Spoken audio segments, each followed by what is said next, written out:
The clock strikes 3 a.m. That's when they say the veil between worlds is thinnest. Jake Thompson thought it was just superstition, until his phone started receiving messages from his dead girlfriend. It began 3 weeks after the accident. Sarah had been gone for exactly 21 days when Jake's phone buzzed at 3:17 a.m. Unknown number.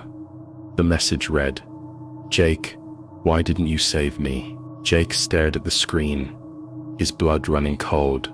Someone was playing a sick joke. He blocked the number and tried to go back to sleep. The next night, 3:17 a.m. again. Different number, same message, but this time, there was a photo attached. It was Sarah's bedroom, the exact way it looked the night she died. Every detail perfect, down to the coffee mug she'd left on her nightstand. Jake's hands trembled as he called the police. "Someone's been in my girlfriend's apartment," he told Officer Martinez. But when they checked, the apartment had been cleaned out weeks ago. The landlord confirmed everything had been donated to charity. "Sir, are you sure about this photo?" Martinez asked, showing Jake the image again. The timestamp showed it was taken at 3:17 a.m., just minutes before Jake received it. Night 3. Jake waited, staring at his phone. 3:16 a.m. 3:17 a.m. Nothing. He exhaled in relief. Maybe it was over. 3:18 a.m. His phone exploded with notifications, dozens of messages from different numbers, all arriving simultaneously. "You were supposed to pick me up. The rain was so heavy that night. I waited for you. I called you 7 times. Why didn't you answer?" Jake's heart pounded. It was true. Sarah had called him that night 7 times. He'd been at a bar with friends, too drunk to drive, too proud to admit it. She'd taken an Uber instead. The driver ran a red light. But how could anyone know about those calls? He'd never told anyone about ignoring her that night. The guilt was his secret bird. Jake decided to trace the numbers. He called his tech-savvy friend Marcus, who ran the numbers through various databases. The results made no sense. "Dude, these numbers, they're not active," Marcus said, his voice confused. According to the carrier records, they were all disconnected years ago. Some of them were never even assigned to customers. "That's impossible," Jake whispered. "I have the messages right here." "Show me," Marcus demanded. Jake held up his phone, but the screen showed no message, no conversation history, nothing.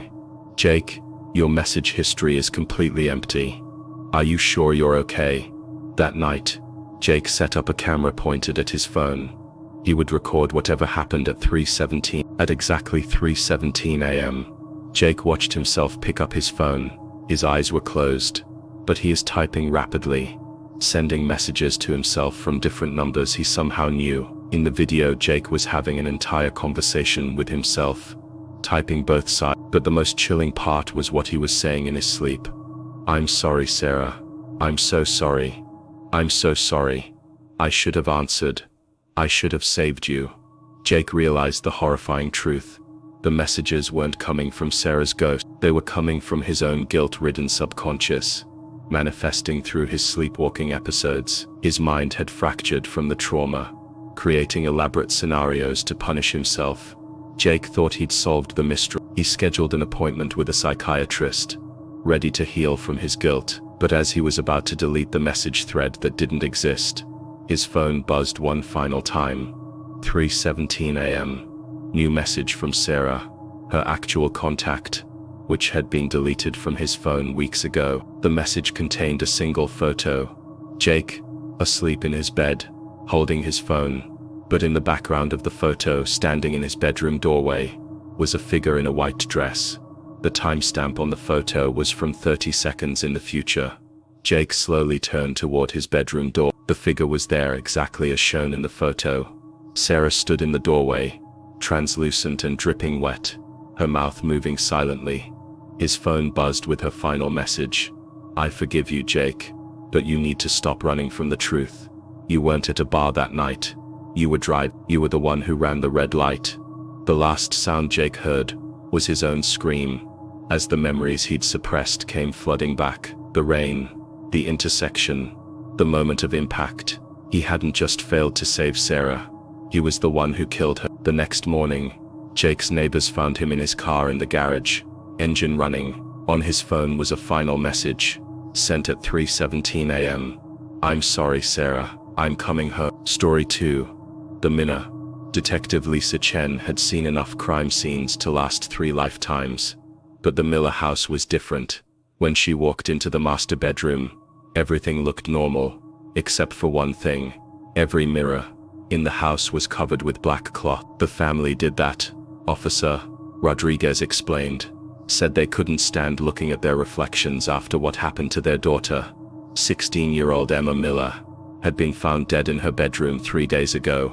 No signs of struggle, no wounds, no obvious cause of death. She was just lying in bed, eyes wide open, staring at the ceiling mirror above her bed.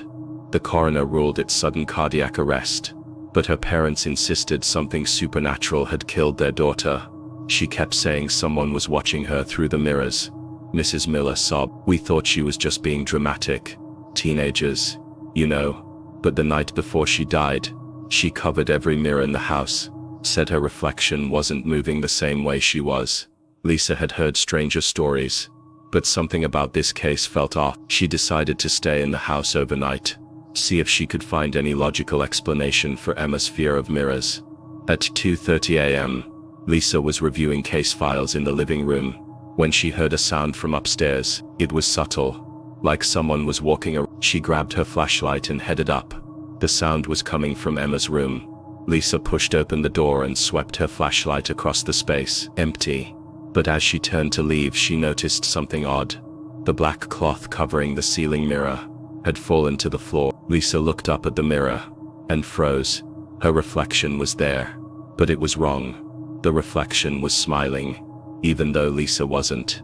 Even more disturbing, the reflection was wearing different clothes.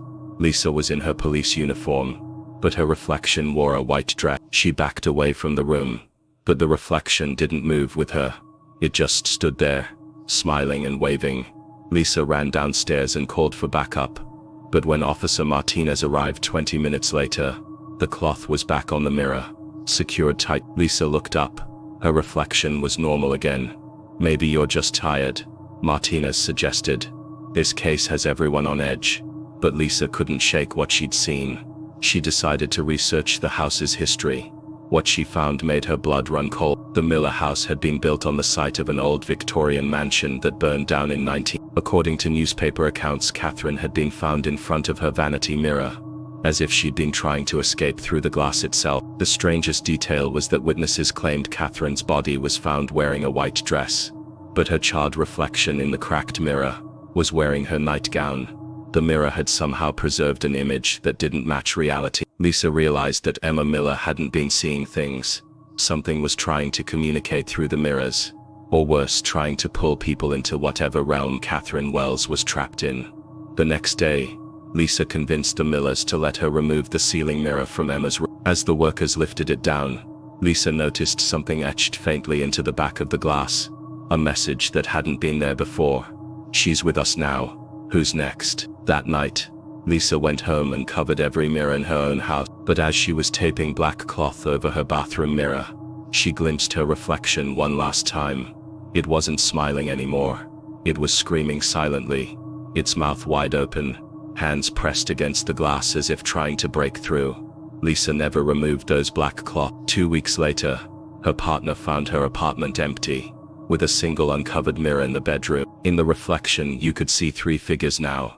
Catherine in her white dress, Emma in her pajamas, and Lisa in her police uniform. All of them staring out, waiting for the next person to look too long into a mirror at night. Story 3. The Elevator. Marcus Webb worked the night shift at Pinnacle Tower, a 40-story office building in downtown Chicago. As the lone security guard from midnight to 8 a.m., he was used to the building's quirks. The way the fluorescent lights hummed on the 15th floor, how the air conditioning would randomly kick on, and the occasional false alarm from the motion sensor. But he'd never experienced anything like what started happening with elevator number 3. It began on a Tuesday in November, Marcus was doing his rounds when he noticed elevator 3 was moving on its own. The display showed it going up, 15th floor, 16th, then it would come back down to the ground floor. Doors would open to an empty car, and the cycle would repeat. Marcus called the elevator company the next morning. Could be a programming glitch, the technician said. We'll send someone out next week. But the elevator didn't wait for repair. Every night at exactly 2:47 a.m., elevator 3 would begin its journey to the 40th floor and back. Marcus started timing it. The round trip took exactly 8 minutes and 33 seconds, every single time. On Thursday night, Marcus decided to ride along. When the elevator doors opened at 2:47 a.m., he stepped inside. The car was freezing cold, much colder than the building's lobby. As the elevator climbed, Marcus noticed the temperature dropping even further. By the 20th floor, he could see his breath. At the 35th floor, the elevator suddenly stopped. The lights flickered, and Marcus heard something that made his skin crawl. The sound of someone crying. It was faint, like it was coming from far away, but it was definitely inside the elevator with him. The crying got louder as the elevator resumed its climb to the 40th floor. When the doors opened, Marcus expected to see the empty executive offices. Instead, he saw something impossible. The hallway looked exactly as it should, but everything was underwater. Fish swam past the office doors and seaweed drifted from the ceiling tiles. Marcus could see water pressing against the elevator doors, but none of it entered the car. As he stared in shock, a figure floated toward him through the water. It was a woman in a business suit, her hair flowing around her face like she was suspended in liquid. Her eyes were wide open, staring directly at Marcus. The elevator doors closed, and the car plummeted back to the ground floor faster than any elevator should. Marcus was pressed against the back wall by the force of the descent. When the doors opened at the lobby, he stumbled out, gasping and shivering. Marcus researched the building's history and found a news article from 15 years. During construction of Pinnacle Tower, there had been an accident on the 40th floor. A water main had burst, flooding the entire level. Sarah Chen, a project manager, had been trapped in the elevator when the water rushed. She drowned as the elevator filled up, unable to escape because the emergency systems had failed. The accident had happened at the elevator had been stuck between the 39th and 40th floors for exactly 8 minutes and 33 seconds. Before the rescue team could pump out the water and recover her body, Marcus realized that elevator 3 wasn't malfunctioning. It was replaying Sarah's final moments every night, trapped in an endless loop of her desperate attempt to reach safety. He tried to get the elevator decommissioned, but the building management refused. It's just a mechanical issue, they insisted. The repair crew will fix it next month. But Marcus knew the truth. Every night at 2:47 a.m., he would see elevator 3 begin its journey, and sometimes, just sometimes, he would see a wet handprint on the inside of the doors when they opened, as if someone was still trying to escape. 3 months later, Marcus quit his job. His replacement lasted exactly 1 week. On his final night, the new security guard made the mistake of riding elevator 3 to the 40th floor. The next morning, they found the elevator stopped between floors filled with water that shouldn't have been there. Inside, 2 figures floated motionless. Sarah Chen in her business suit, and the new security guard, both of them staring at the doors with the same expression of desperate hope that help was finally coming. Now elevator 3 makes 2 stops on its nightly journey. One to collect Sarah at the 40th floor, and one to pick up her companion on the 25th floor, where the elevator had been. The building management finally put the elevator out of service, but employees still report hearing the machinery running at 2:47 a.m. And sometimes they see wet footprints leading from the elevator bank to the exit doors, as if someone is still trying to escape the building every